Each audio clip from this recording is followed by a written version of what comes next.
صلی اللہ علیہ وسلم لو کان بعدی نبی لکان عمر او کما قال النبی صلی اللہ علیہ وسلم۔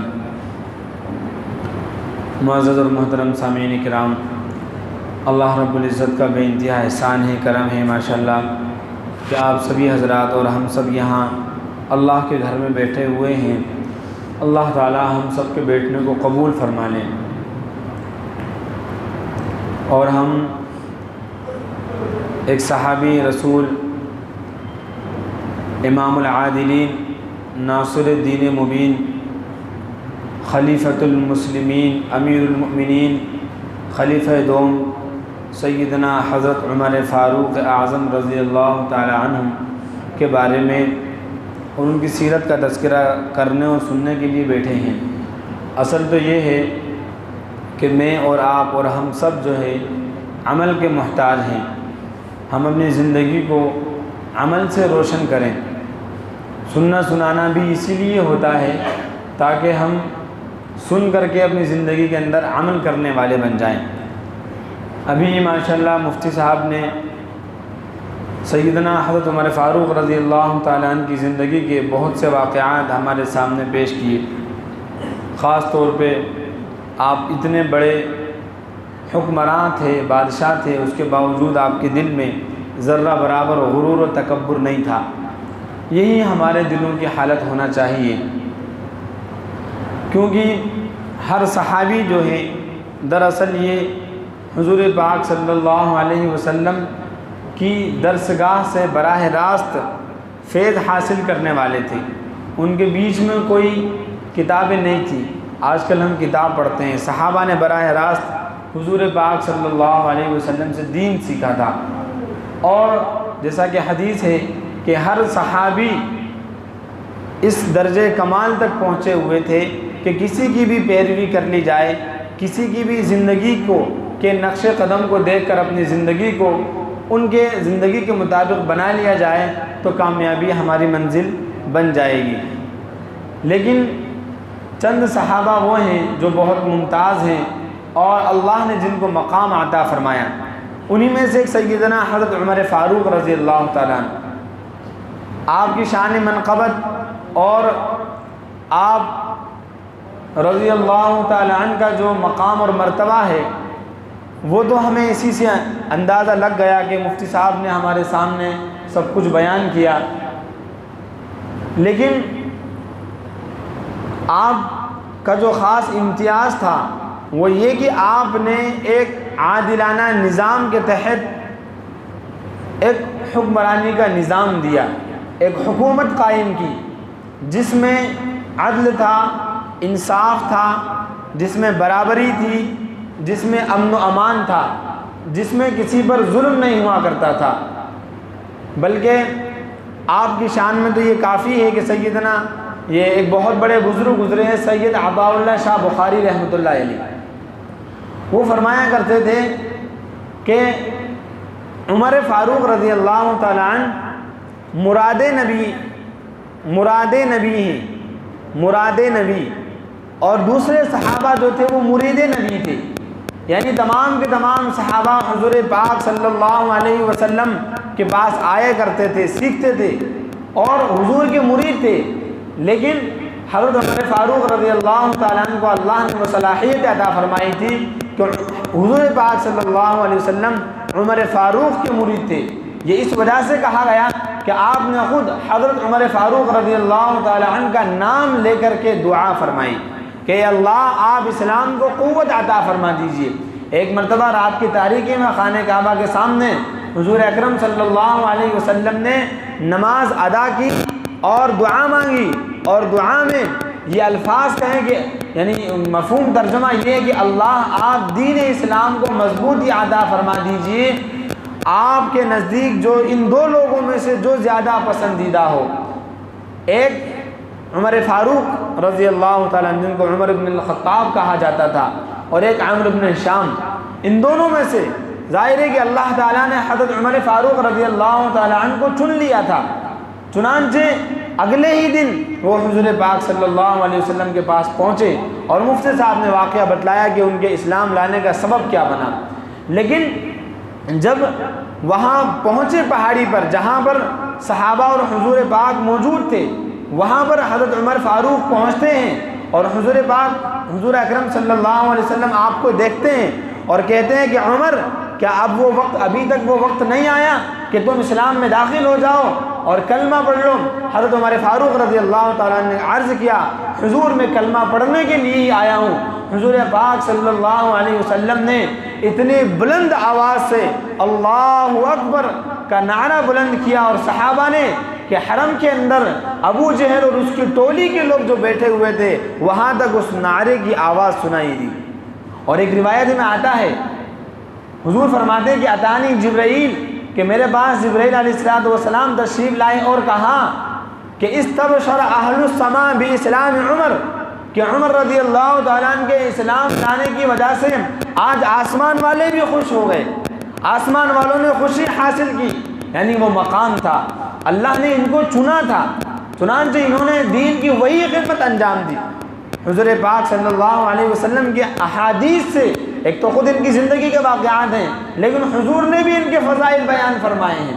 ایک روایت کے اندر آتا ہے حضور اکرم صلی اللہ علیہ وسلم نے فرمایا کہ ایک مرتبہ میں سو رہا تھا، خواب میں تھا، نیند میں، اور میں نے خواب میں دیکھا کہ ایک دودھ کا پیالہ ہے، میں نے دودھ پیا اس پیالے سے اور میں شکم سیر ہو گیا۔ شکم سیر مطلب میرا پیٹ بھرا گیا اور میں نے اچھے سے دودھ پی لیا۔ پھر اس کے بعد میں نے وہ پیالہ عمر کو دے دیا اور عمر نے اس پیالے سے دودھ پیا۔ صحابہ نے پوچھا حضور اس خواب کی تعبیر کیا ہے؟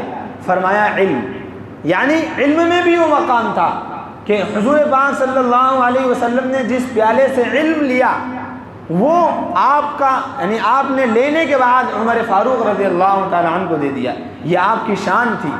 اسی طریقے سے ایک دوسری حدیث میں خواب کا تذکرہ کرتے ہوئے حضور اکرم صلی اللہ علیہ وسلم نے ارشاد فرمایا کہ میں نیند میں تھا اور مجھ پر لوگ پیش کیے جا رہے تھے۔ دیکھیے نبیوں کا خواب سچا ہوا کرتا ہے۔ حضور نے ارشاد فرمایا تنام عینایا ولا ینام قلبی، کہ میری آنکھ تو سوتی ہے لیکن دل نہیں سوتا، کیونکہ کبھی بھی وحی آ سکتی ہے، اس لیے نبی کا دل کبھی بھی غفلت میں نہیں رہتا۔ تو آنکھیں سوتی تھی لیکن دل نہیں سوتا تھا، تو خواب بھی سچے ہوا کرتے تھے، وحی کے درجے میں ہوا کرتے تھے۔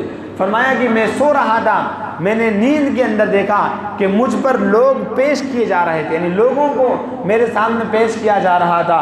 کسی کے بدن پر کپڑا تھا، کرتا تھا، تو کسی کا کرتا کمر تک تھا، کسی کا کرتا اور نیچے تک تھا، کسی کا کرتا یہاں گھٹنوں تک تھا، اور کہا کہ میں نے عمر کو دیکھا کہ عمر کا کرتا زمین پر گھسٹ رہا تھا۔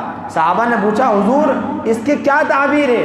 آپ صلی اللہ علیہ وسلم نے ارشاد فرمایا دین، یعنی حضرت عمر فاروق رضی اللہ تعالیٰ عنہ کے سر سے لے کر پیر تک دین تھا، یعنی آپ چونکہ آپ نے پوری زندگی اسلام کے تابع کر دی تھی، خود کو کچھ نہیں سمجھا تھا، یہ نہیں سمجھا کہ میں مسلمانوں کا امیر ہوں، بادشاہ ہوں، یا حضور پاک صلی اللہ علیہ وسلم کا ساتھی ہوں تو میں بڑا ہو گیا، بلکہ اپنے آپ کو جھکا دیا تھا۔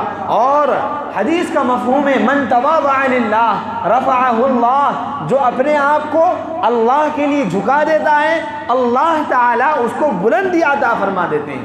اور کیا بلندی عطا فرمائی تھی اللہ نے کہ لوگوں سے اس کے گھر والے ڈرتے ہیں، رشتہ دار ڈرتے ہیں، یا آقا ہے تو خادم ڈرتے ہیں، استاد ہے تو شاگرد ڈرتے ہیں، بادشاہ ہے تو رعایا ڈرتی ہے، لیکن اللہ نے عمر فاروق رضی اللہ تعالی عنہ کو وہ مقام عطا فرمایا تھا کہ انسان تو انسان۔ بخاری شریف کی روایت ہے، فرمایا عمر قسم ہے اس ذات پاک کی جس کے قبضے میں میری جان ہے، شیطان جس راستے پر تم کو دیکھ لیتا ہے شیطان اپنا راستہ بدل لیا کرتا ہے۔ یہ عمر فاروق رضی اللہ تعالیٰ عنہ کی شان تھی۔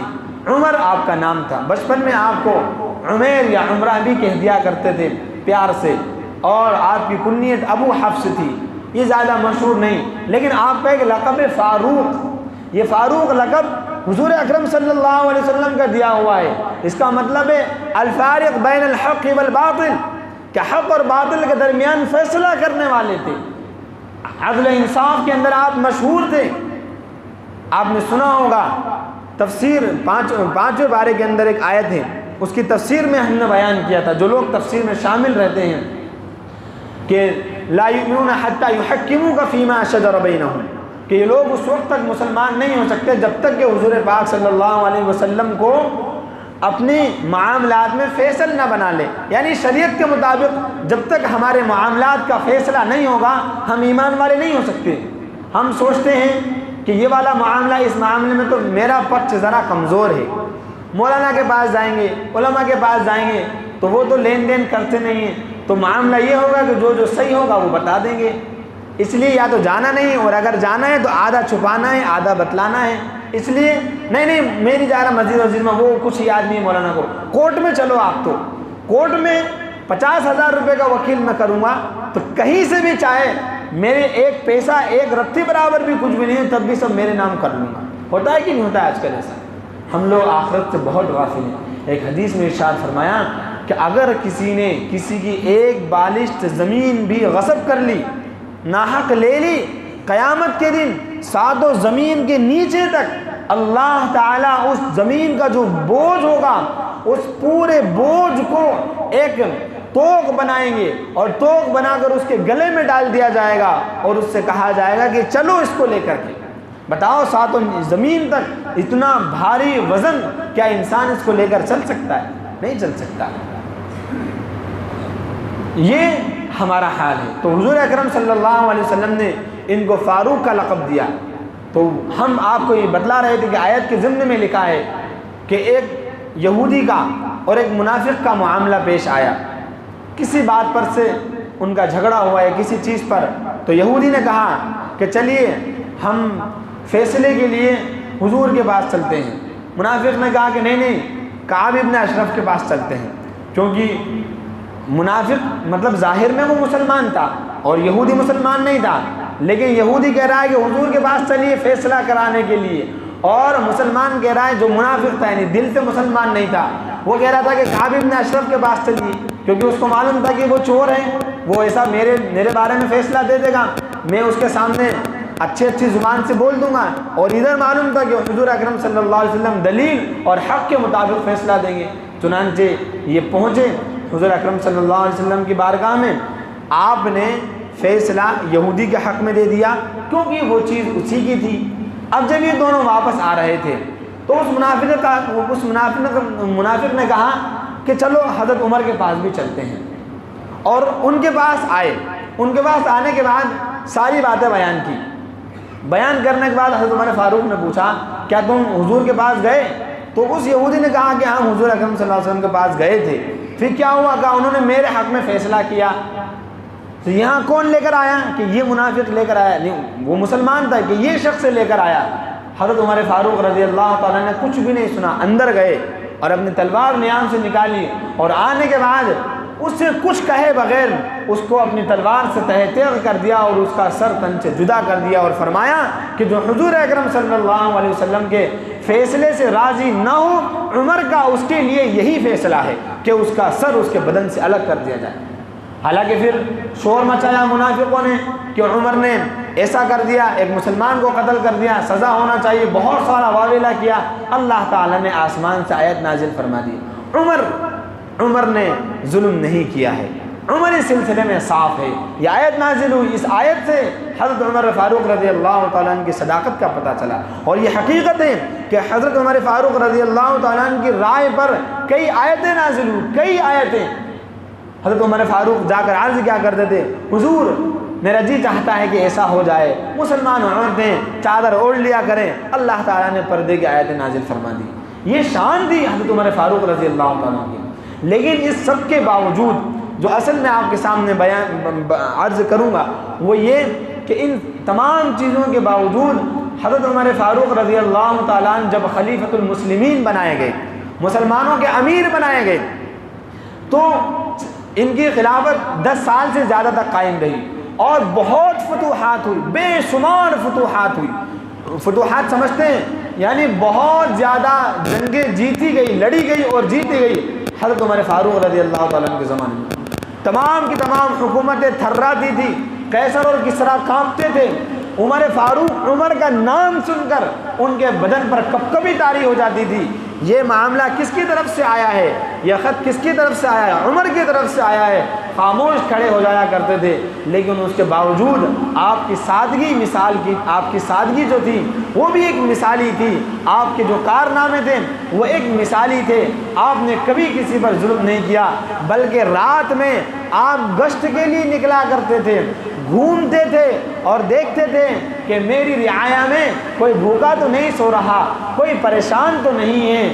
اور کبھی آپ نے اپنے لیے محل نہیں بنوایا، بہت آرام دہ گدا نہیں بنوایا، بلکہ ایک واقعہ میں آپ کو بتلاتا ہوں کہ ایک مرتبہ قیصر کی حکومت کی طرف سے ایک شخص کو بھیجا گیا کسی کام کے لیے کہ جاؤ ان کا نظام دیکھ کر آؤ، عمر کیسا نظام چلاتے ہیں۔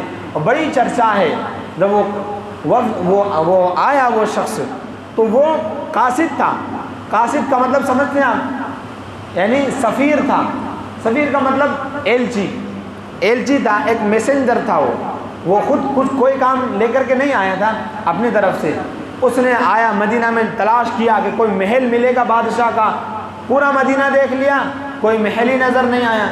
تو صحابہ سے پوچھا کہ تمہارے بادشاہ کہاں ہیں؟ کہیں نظر نہیں آتے، محل کہاں ہیں؟ کہا ہمارا بادشاہ تو کوئی نہیں ہے، البتہ ہم مسلمانوں کے امیر ہیں، حضرت عمر فاروق رضی اللہ تعالیٰ، ان کا کوئی محل نہیں ہے، ابھی وہ کسی کام سے سفر پر گئے ہیں، یا تو آپ انتظار کر لیجئے یا آپ دیکھ لیجئے، ہو سکتا ہے سفر سے واپس آ رہے ہیں۔ وہ شخص نکلا، باہر گیا۔ مدینہ کے باہر جب وہ پہنچتا ہے تو ایک میدان، دھوپ ہے اور زمین بھی تپ رہی ہے، چھاؤں نہیں ہے وہاں پر۔ وہاں دیکھا کہ عمر فاروق لیٹے ہوئے ہیں تپتی ہوئی ریت پر، مطلب گرم زمین پر، اوپر سے سورج کی بھی جو ہے کرنیں پڑ رہی ہیں، اور تکیے میں آپ کے ہاتھ میں درہ ہوا کرتا تھا، اس درے کے بارے میں بھی بتلائیں گے، وہ آپ نے سرانے لگا کر کے آپ لیٹے ہوئے تھے۔ گرمی کی وجہ سے آپ کی پیشانی پر پسینہ آ رہا تھا، چہرے پر پسینہ آ رہا تھا۔ جیسے ہی اس شخص نے عمر فاروق کو دیکھا، اللہ نے آپ کو وہ رعب، وہ جلال اور وہ ایک وہ ہیبت دی تھی کہ اس کو دیکھ کر وہ شخص کانپ گیا، اور کانپنے کے بعد اس نے فوراً کہا عمر آپ مسلمانوں کے خلیفہ ہیں، آپ انصاف والے ہیں، آپ عدل والے ہیں، آپ نے کسی پر ظلم نہیں کیا، اسی لیے بے خوف تنے تنہا، بنا کسی پہرے کے، بنا کسی نوکر اور چاکر کے، بنا کسی فوج کے، اکیلے آپ لیٹے ہوئے ہیں، کیونکہ آپ نے کسی کے ساتھ غلط نہیں کیا، اسی لیے اتنے اطمینان کے ساتھ، سکون کے ساتھ تنہا لیٹے ہوئے ہیں۔ ورنہ ظاہر سی بات ہے، جو شخص ظلم کرتا ہے، لوگوں کو دباتا ہے، ان کا حق مارتا ہے، اسے ہمیشہ ڈر رہتا ہے کہ پتہ نہیں کون کہاں سے حملہ کر دے، اس لیے وہ مستقل، ان کے پاس ایک گہرا بندی ہوتی ہے۔ آپ نے کبھی اپنی ذات کے لیے بیت المال کا استعمال نہیں کیا۔ تو یہ عمر فاروق رضی اللہ تعالیٰ عنہ کی سادگی تھی۔ یہیں تک نہیں، بلکہ جیسے میں نے آپ کو عرض کیا کہ رات میں گشت کیا کرتے تھے۔ کیا مطلب؟ رات میں جب سب سو جایا کرتے تھے تو آپ نکلتے، مدینہ کی گلیوں میں تلاش کرتے، کوئی جانور یا کوئی انسان بھوکا تو نہیں ہے۔ حضرت طلحہ رضی اللہ تعالیٰ عنہ فرماتے ہیں کہ ایک مرتبہ رات میں نے عمر کو دیکھا کہ ایک گھر میں گئے اور کچھ دیر کے بعد نکل گئے۔ صبح ہوئی تو حضرت طلحہ اس مکان پر گئے، وہاں دیکھا وہاں ایک بڑھیا ہے، دونوں آنکھ سے نابینا ہے، اس کو نظر نہیں آتا۔ انہوں نے کہا کہ یہ کون آیا تھا رات میں آپ کے گھر، کچھ معلوم ہے؟ کہا مجھے کچھ نہیں معلوم، وہ روزانہ آتا ہے اور آ کر کے میرے گھر کی صاف صفائی کر کے چلا جاتا ہے، میں نہیں جانتی کہ وہ کون ہے۔ انہوں نے کہا اللہ اکبر، یہ امیر المومنین ہے۔ ایک بڑھیا کو یہ بھی نہیں بتلایا کہ میں کون ہوں، اس کے گھر میں جا کر کے اس کے گھر کی صفائی وغیرہ اور اس کا انتظام کر کے واپس آ جاتے تھے۔ یہ حضرت عمر فاروق رضی اللہ تعالی عنہ کا عدل تھا، انصاف تھا، اسی وجہ سے آپ کو دیکھ کر شیطان اپنا راستہ بدل لیا کرتا تھا۔ یہ پوری زندگی آپ کی بھری پڑی ہے۔ ایک واقعہ مفتی صاحب نے سنایا، رات میں کچھ لوگ پریشان حال تھے، ایسا ہی ایک واقعہ یہ پیش آیا کہ آپ جیسے رات میں گشت کیا کرتے تھے تو مدینہ سے تھوڑا سا باہر دیکھا کہ ایک خیمہ لگا ہوا ہے، اور کبھی یہ خیمہ نہیں تھا، نئی چیز، مطلب اچانک، بھئی کل تک کوئی چیز نہیں تھی، آج یہ خیمہ کیوں لگا ہوا ہے؟ پہنچ گئے اس خیمے کے پاس۔ جب خیمے کے پاس پہنچے تو باہر ایک شخص بیٹھا ہوا ہے اور اندر سے رونے کی آواز آ رہی ہے۔ حضرت عمر فاروق نے پوچھا بھائی تم کون ہو، کیا ماجرا ہے، یہ آواز کیسی آ رہی ہے؟ کہا کہ میں مسافر ہوں، جا رہا تھا، میری بیوی کو ولادت کا وقت قریب ہے، درد ذہ کی وجہ سے، درد ذہ بولتے ہیں جب ولادت کا وقت قریب آتا ہے ڈیلیوری کا تو ایک درد اٹھتا ہے ماں کے پیٹ میں، کہا اس درد کی وجہ سے کرا رہی ہے، کچھ نہیں کہا، فوراً چل دی، اور جانے کے بعد آپ کی اہلیہ حضرت ام کلثوم رضی اللہ تعالیٰ ان سے کہا ام کلثوم آج تو ایک خیر کا کام آیا ہے، ایک نیکی کا کام آیا ہے، جلدی چلو، فوراً اٹھایا ان کو۔ اچھا اہلیہ بھی ایسی تھی، یہ نہیں کہ میں تو بادشاہ کی بیوی ہوں، میرے تو پیر دبائے جائیں، کہاں لے جا رہے ہو، فوراً وہ بھی جلدی، کہا ایک ثواب کا کام آیا ہے۔ ادھر خادم کو کہا کہ ایک پوٹلی کے اندر کوئی ضرورت کا سامان رکھ لیجئے جو ان کے لیے کافی ہو، اور اپنے کمر پر وہ سامان رکھ کر کے چل دیے اور اس خیمے تک پہنچے۔ اپنی بیوی کو کہا کہ اندر جا کر کے ان کو سنبھالو، اور باہر خود نے آگ جلا کر کے تپیلی چڑھا کر کے جو سامان لائے تھے وہ بنانا شروع کر دیا، بنا رہے تھے، اتنے میں اندر سے آپ کے اہلیہ کی آواز آئی، امیر المومنین مبارک ہو، آپ کے بھائی کے یہاں بیٹا پیدا ہوا ہے۔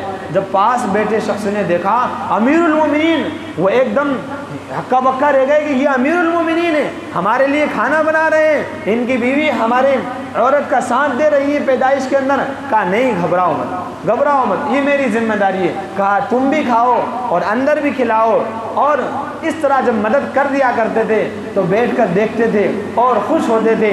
ان کے دل کا یہی سکون ہوا کرتا تھا کہ وہ کسی غریب کی مدد کرتے تھے، یا کسی بے سہارا کو سہارا دے دیتے، یا کسی مظلوم کو انصاف دلا دیا کرتے تھے، تو آپ دیکھ کر خوش ہوا کرتے تھے۔ یہ ہیں عمر فاروق، یہ ان کے واقعات اتنے ہیں کہ ان پر مستقل کتابیں لکھی گئی ہیں۔ الفاروق نامی کتاب ہے، کئی بہت ساری کتابیں ان کے بارے میں لکھی گئی ہیں۔ ایک میرے ذہن میں نام نہیں آ رہا ہے، وہ فرماتے ہیں کہ اصل میں عمر تو اس وقت پیدا ہوئے جس وقت انہوں نے کلمہ پڑھا تھا، اسی وقت سے ان کی زندگی اور ان کی تاریخ شروع ہو چکی تھی۔ یہی نہیں، خادموں کے ساتھ بھی آپ کا یہی معاملہ تھا، خادموں کے ساتھ بھی یہی معاملہ تھا، بلکہ حضور صلی اللہ علیہ وسلم خود بڑی اہمیت دیا کرتے تھے۔ ایک مرتبہ حضرت عمر فاروق رضی اللہ تعالیٰ نے حضور سے عرض کیا، حضور میں عمرے کے لیے جانا چاہتا ہوں، اجازت دے دیجیے۔ حضور اکرم صلی اللہ علیہ وسلم نے فرمایا میرے بھائی آپ کی نیک دعاؤں میں ہمیں بھی یاد رکھیے۔ نبی کہہ رہے ہیں میرے بھائی آپ کی نیک دعاؤں میں ہمیں بھی یاد رکھیے۔ یہ حال ہے ان کا کہ جب وہ بادشاہ بن گئے، امیر المومنین بن گئے، اور حکومت سارے زمانے میں پھیل گئی، بہت لمبی حکومت پھیل چکی تھی، بہت لمبی فتوحات کا زمانہ تھا۔ اس وقت میں ایک مرتبہ حج کے لیے آپ تشریف لے گئے۔ جب حج کے لیے تشریف لے گئے تو ایک شخص تھا، میرے ذہن میں نہیں ہے، اس نے بڑا تکلف کیا اور تکلف سے جو ہے آپ کے لیے کھانا بنوایا۔ 4 لوگ کھانا لے کر آئے، بڑا کھانا بنوایا ہوگا۔ جب وہ کھانا لے کر کے آئے تو کھانا رکھا گیا، رکھ کر کے خادم واپس جانے لگی۔ حضرت عمر فاروق نے کہا کہ تم کہاں جا رہے ہو، تم کھانا نہیں کھاؤ گے؟ کہا کہ ہم بعد میں کھا لیں گے کھانا۔ فوراً آپ سخت ناراض ہوئے اور جو میزبان تھا اس کو بھی ڈانٹا، کہا تم نے پھر یہ طبقات یہ سسٹم شروع کر دیا، بڑا چھوٹے کا فرق شروع کر دیا، اور ان خادموں کو اپنے ساتھ بلایا، ساتھ بٹھایا اور ان کے ساتھ کھانا کھایا۔ کہاں مسلمانوں کا بادشاہ امیر المومنین ہے، امیر المومنین پورے عالم کا امیر المومنین ہے، اور غلاموں کے ساتھ کھانا کھا۔ یہی نہیں بلکہ آپ کا انصاف اور آپ کا رحم جانوروں تک بھی تھا، جانوروں تک بھی تھا، یہ حقیقت ہے۔ ایک مرتبہ آپ گزر رہے تھے تو کہا کہ اگر فرات کے کنارے دریا ہے، دریائے فرات کے کنارے اگر کوئی بکری کا بچہ مرا ہوا ملا تو مجھ سے قیامت کے دن سوال کیا جائے گا، عمر تمہاری نظام حکومت کے اندر ایک جانور کیسے بھوک سے تڑپ کر کے مر گیا، اس لیے اس کی بھی فکر تھی۔